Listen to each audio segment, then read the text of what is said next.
घर की बेटी दाल बराबर। आन्या डांस करने में उस्ताद। एक स्टेप जो वो देख लेती तो हूबहू उसे उतार देती। अरे आन्या बेटा, मेरी बेटी को भी डांस सिखा देना, उसका एनुअल प्रोग्राम है। हाँ आंटी, क्यों नहीं, अब कल शाम उसको भेज देना, मैं सिखा दूंगी। हाँ हाँ, नचनिया ही बन, आस पड़ोस के लोग तुझे इस्तेमाल कर रहे हैं। माँ, इस्तेमाल मेरा नहीं कला का हो रहा है। नाचना एक कला है, कला। आन्या हर बात में अच्छी थी, फिर चाहे वो अच्छा व्यवहार हो या फिर लोगों की मदद करना, वो हमेशा खुद के शौक को पूरा करने के लिए व्यस्त रहती। लेकिन घर वालों को तो उसका ये काम सिर्फ समय की बर्बादी लगता है।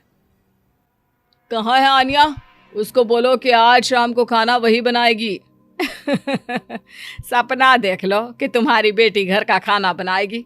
अरे आसपास के लोगों का काम करने से उसे फुर्सत मिले तब तो कहीं जाकर वो हमारे घर का काम करेगी ना। देखो ना, इकलौती बेटी, ऊपर से गैर जिम्मेदार, अब करे तो क्या करे। तभी पड़ोस की पिंकी आ जाती है। अंकल आंटी, आन्या दीदी कहाँ है?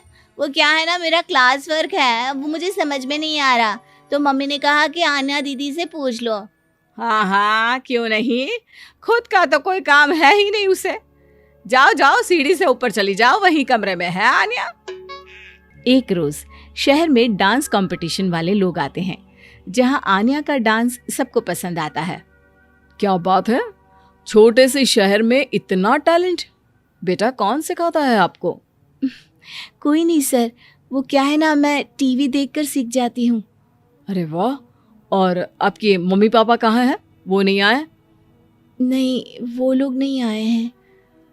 आन्या कंपटीशन जीत जाती है और घर में टीवी वाले आन्या का इंटरव्यू लेने आते हैं।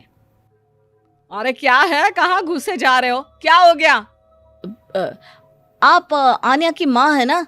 वो क्या है ना, आपकी बेटी ने डांस का कंपटीशन जीता है, हमारे शहर के लिए ये गर्व की बात है, तो हम लोग उनका इंटरव्यू लेने आए हैं। ओहो, बड़ा तीर मारा हो जैसे। अरे उसे आता ही क्या है डांस के सिवा, कुछ और करती तो शायद गर्व होता। तभी वहां आन्या आ जाती है और पत्रकारों को इंटरव्यू देती है।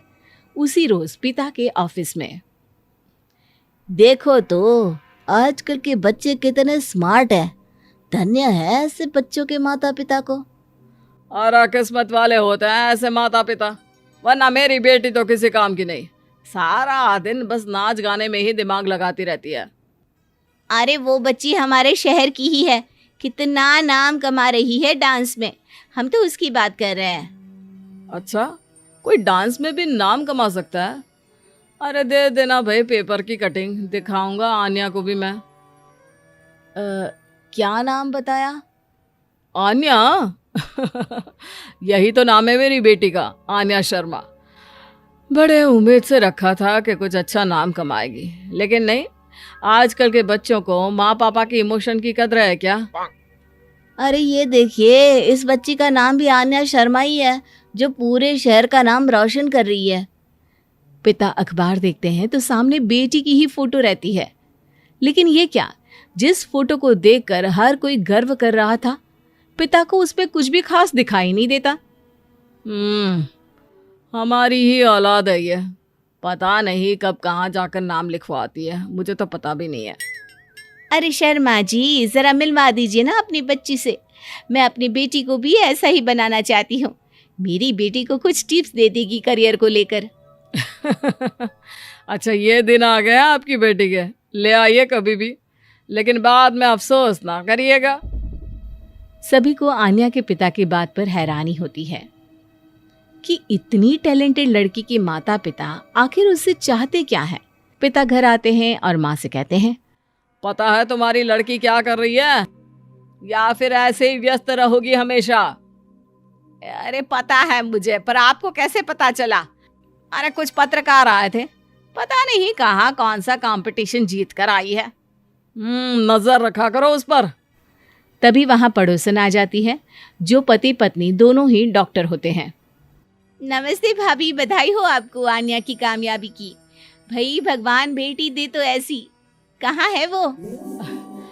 सच में आपको ऐसा लगता है कि भगवान ऐसी बेटी दे तो ले जाइए ना अपने साथ, रखिए 2-4 दिन, खुद ही पता चल जाएगा।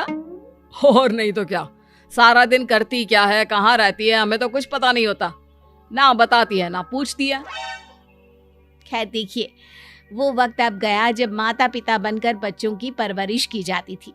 अब तो बच्चों को साथ बिठाकर बात करना जरूरी है।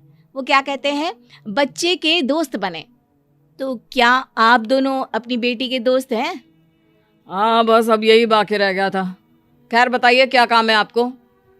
वो क्या है ना, मैं और मेरे पति दोनों को ही इमरजेंसी कॉल आ गई है अस्पताल से।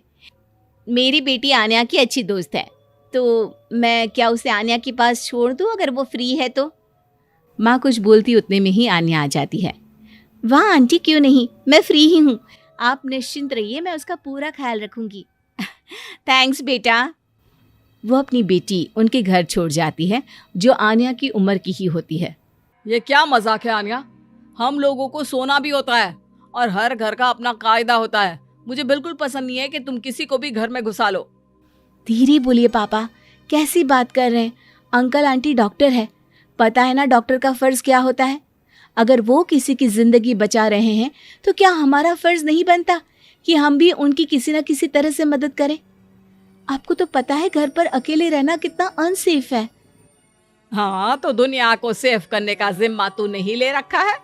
अरे बहुत महंगे अस्पताल के डॉक्टर हैं वो लोग, खूब पैसा मिलता होगा, लेकिन ये नहीं कि मेड रख ले।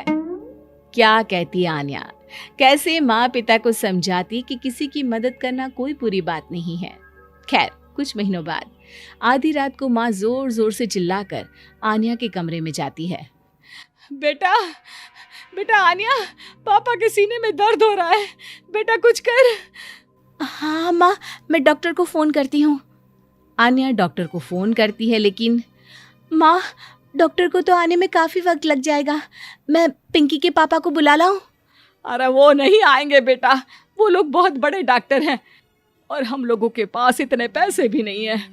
माँ, मैंने डांस कंपटीशन में जो पैसे जीते थे वो है मेरे पास, आप चिंता ना करें, बस पापा का इलाज करवा ले। आन्या के कहने पर वो बड़े डॉक्टर ना सिर्फ आन्या के पापा का इलाज करते हैं, बल्कि उन्हें ठीक करके घर भी ले आते हैं। आज मैं सिर्फ अपनी बेटी की वजह से बच गया। भगवान सबको ऐसी बेटी दे।